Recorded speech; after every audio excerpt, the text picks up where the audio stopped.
Tout le plaisir est pour nous de vous informer, mesdames, messieurs. Bonsoir. Le 38e sommet de la SADC s'est ouvert ce vendredi 17 août 2018 à Windhoek, en Namibie. Plusieurs chefs d'État de la sous-région prennent part à ces assises, notamment Joseph Kabila Kabange de la RDC. Le chef d'État congolais a fait ses au revoir à ses pairs tout en saluant leurs sacrifices consentis pour faire avancer la cause de la paix et la démocratie en RDC. Et puis, le Front commun pour le Congo réaffirme son soutien à la candidature d'Emmanuel Ramazani Shadary. Au cours d'un point de presse du FCC, Némi Mwilanya Wilonja a appelé la population congolaise à continuer à faire confiance au chef de l'État qui a réussi à réorganiser la classe politique congolaise. Et enfin, un mandat d'arrêt international a été lancé contre Moïse Katumbi. Certains pays africains et européens sont déjà saisis de cette affaire. L'annonce a été faite par Alexis Thambwe Mwamba, ministre de la Justice, qui répondait aux questions de journalistes lors du point de presse du FCC, c'est jeudi 16 août 2018. Ma préférence n'est pas de dire adieu, mais à nous revoir bientôt.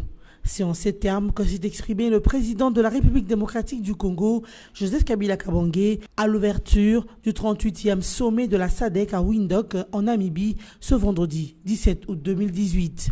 Dans son mot de circonstance en anglais, ponctué de salves d'applaudissements dans la salle, Joseph Kabila a brièvement brossé le parcours de cette organisation sous-régionale. Il est également revenu sur les sacrifices consentis pour faire avancer la cause de la paix et la démocratie dans son pays, avant de saluer la contribution de la région à ces efforts. Ces sacrifices ne sont pas vains puisqu'ils ont permis de consolider un processus démocratique irréversible, a-t-il ajouté, avant de promettre « Nous allons aller de l'avant avec les prochaines élections à la fin de cette année ». Joseph Kabila a assuré ses pairs qu'en dehors de la démocratie et des élections, la stabilité économique et sécuritaire en RDC demeure ses préoccupations. Voilant à peine son émotion, Joseph Kabila a remercié ses collègues chefs d'État qui l'ont aidé à rendre sa vie un peu plus facile. À l'organisation régionale qu'il considère comme sa famille, il a recommandé d'être forte et de ne jamais oublier le passé de la région. Et aux autres anciens chefs d'État qui se trouvaient dans la salle, Joseph Kabila Kabange les a également remerciés de lui avoir fait profiter de leurs expériences pendant ses 17 ans de pouvoir. Le Front commun pour le Congo FCC confirme son soutien à la candidature d'Emmanuel Ramazani Shadary à l'élection présidentielle du 23 décembre 2018. Cela lors d'un point de presse tenu jeudi 16 août 2018 par les directeurs de cabinet du chef de l'État Némi Mwilanya avec ses collègues du comité stratégique du Front commun pour le Congo à Kinshasa. Némi Mwilanya a appelé la population congolaise à faire confiance au président de la République Joseph Kabila Kabange qui a réussi à réorganiser la classe politique congolaise et qui a fait montre d'un leadership exemplaire en matière de la démocratie durant son passage à la tête du pays. Les comités stratégiques du FCC profitent de l'occasion pour rendre un grand hommage au chef de l'État Joseph Kabila pour les actes de grandeur qu'il a posés dans notamment la promulgation de la Constitution, les respects des règles de jeu en ce qui concerne particulièrement le nombre de mandats présidentiels. Par ailleurs, le comité stratégique du FCC croit et estime qu'une nouvelle ère vient et commence en ère. Au cours d'un point de presse tenu le jeudi 16 août 2018 à Kinshasa par le Front commun pour le Congo, le ministre de la Justice Alexis Thambwe Mwamba a annoncé que le procureur général près la Cour de cassation a lancé un mandat d'arrêt international contre Moïse Katumbi. Selon le ministre de la Justice, certains pays africains et européens se sont déjà saisis de cette affaire. Il s'agit notamment de la poursuite de 3 infractions majeures dont l'ex-gouverneur du Katanga est accusé, à savoir l'affaire enrôlement du mercenaire, l'usurpation de la nationalité congolaise et la spoliation de maisons. Le secrétaire général de la plateforme Ensemble de l'Issy Sanga estime que le mandat d'arrêt international est un théâtre de mauvais goût. Et le gouvernement congolais ne peut pas demander aux pays étrangers d'arrêter Moïse Katumbi. On note aussi que le gouvernement a instruit la justice de poursuivre le candidat ayant une nationalité étrangère, mais qui ont déposé leur candidature à la présidentielle ou aux législatives nationales et provinciales. Retour au calme dans quelques localités du territoire de Lubero, dans le nord Kivu. Les dernières opérations de FARDC ont permis de libérer de villages occupés et soumis au Maï-Maï Douma. Les notables du territoire de Lubero se réjouissent de cette situation et recommandent au ministre de l'Intérieur de déployer dans le meilleur délai de policiers. Edouard Kyrie, député national de Lubero, a exprimé les souhaits des notables du territoire de Lubero par une déclaration hier, jeudi 16 août, en Kinshasa. Les notables de ces territoires encouragent les actions et offensives des FARDC, les appellent à les poursuivre dans toutes les localités occupées par les inciviques. Par ailleurs, les notables de la ville de Lubero demandent au gouvernement de pouvoir s'investir davantage dans la sécurisation et la paix. Aux vaillants militaires de continuer avec les mêmes opérations afin que la population vague librement à ses occupations.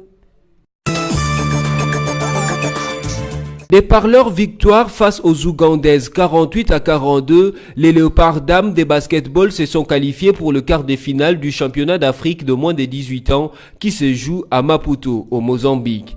Menés à la mi-temps 21-29, les Léopards dames sont arrivés à bout des Ougandaises en accélérant en contre-attaque, ce malgré la bonne posture physique de leurs adversaires.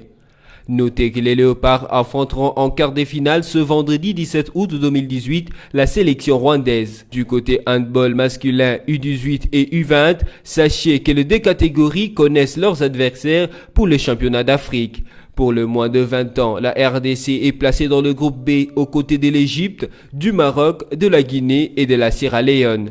Tandis que pour le cadet, la RDC est dans le pool A avec la Tunisie, le Maroc, la Mauritanie et la Zambie. Notez enfin que les 3 premiers de ce championnat qui se joue au Maroc disputeront le mondial de juniors et cadets en 2019. Quelques 350 journaux ont lancé hier, jeudi 16 août, une défense coordonnée et sans précédent de la liberté de la presse en riposte aux attaques fréquentes du président Donald Trump contre le média.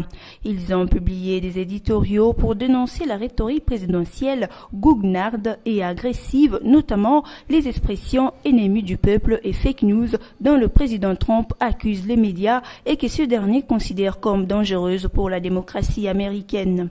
Le même éditorial affirme que le président américain a écrit dans un tweet que les médias fake news sont le parti d'opposition et que cela est très mauvais pour le pays. Donald Trump ne cesse ses attaques et qualifie d'ennemis de peuple la presse et l'accuse à plusieurs reprises de disséminer de fake news ou des informations fausses. À l'initiative de cette vaste contre-attaque de médias américains, le Boston Globe, un quotidien américain, signe un éditorial intitulé « Les journalistes ne sont pas les ennemis ». Une réponse à l'expression ennemie du peuple utilisée par Donald Trump pour désigner les médias. Au-delà même des États-Unis, le prestigieux quotidien estime que Donald Trump envoie un signal alarmant à tous les déportes de la planète. C'est lui de dire que les journalistes peuvent être traités comme des ennemis intérieurs. Pour les analystes, il s'agit là d'une arme utilisée par les Américains contre le leader qu'ils ciblent et que Donald Trump, c'est son temps visé, dit une vérité qui gêne l'hypocrisie américaine en matière de la liberté de la presse. Place au rappel de principaux titres. Le 38e sommet de la SADC s'est ouvert ce vendredi 17 août 2018 à Windhoek, en Namibie.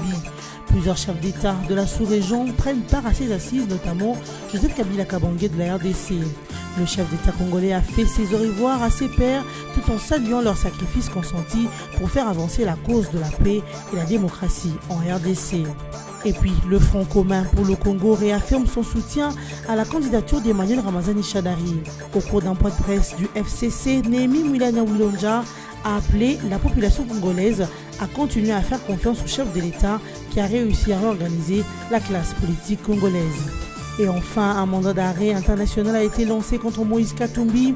Certains pays africains et européens sont déjà saisis de cette affaire. L'annonce a été faite par Alexis Thambwe Mwamba, ministre de la Justice, qui répondait aux questions de journalistes lors du point de presse du FCC, c'est jeudi 16 août 2018. Ce journal est terminé. Merci de nous avoir suivis.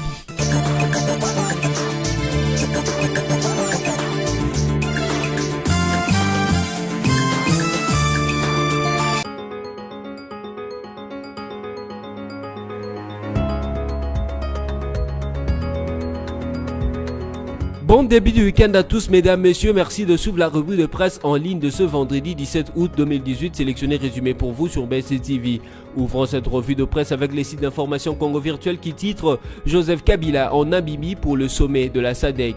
Le président de la République Joseph Kabila est arrivé ce jeudi 16 août 2018 à Windhoek en Namibie où il doit participer au 38e sommet des chefs d'État et de gouvernement de la SADC.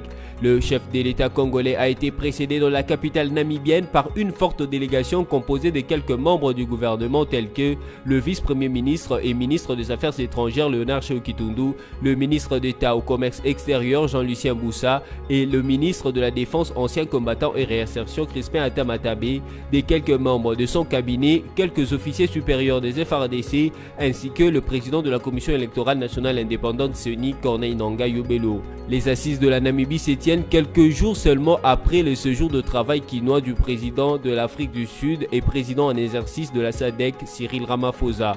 Poursuivons cette revue de presse avec Forum des As qui note en grand titre « Pour respect de la Constitution, les communautés des bases de l'espace katangais saluent l'acte de Joseph Kabila ». Plus d'une semaine après la désignation de Manuel Ramazani Shadari comme candidat du Front commun pour le Congo FCC à la présidentielle du 23 décembre, les messages de soutien et de félicitations au chef de l'État ne cessent de tomber. Dans la foulée de réactions qui viennent de partout, les membres de la communauté des bases de l'espace katangais ont dans une déclaration faite jeudi 16 août réitéré leur soutien indéfectible et inconditionnel au président Kabila. Les signataires saluent sa constance politique dans la gestion de la République à travers la réunification et la pacification du pays ainsi que la refondation de la nation congolaise. Ce n'est pas tous les membres de la communauté des bases de l'espace katangais saluent également la décision de Joseph Kabila de respecter la constitution et soutiennent son choix sur Ramazani Shadari. Ils invitent le peuple congolais tout entier en devoir citoyen de soutenir et de participer au processus électoral.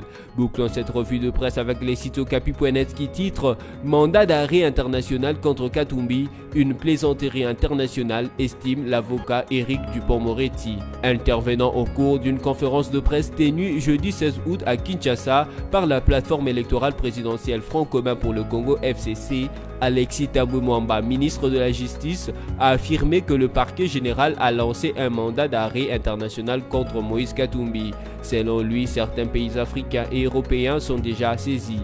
À ce sujet, l'avocat français de Moïse Katumbi, maître Éric Dupond-Moretti, a estimé jeudi que le mandat d'arrêt international lancé par la justice congolaise contre son client était une plaisanterie internationale qui ne va prospérer nulle part. Cette revue de presse est terminée. Merci à vous de l'avoir suivi.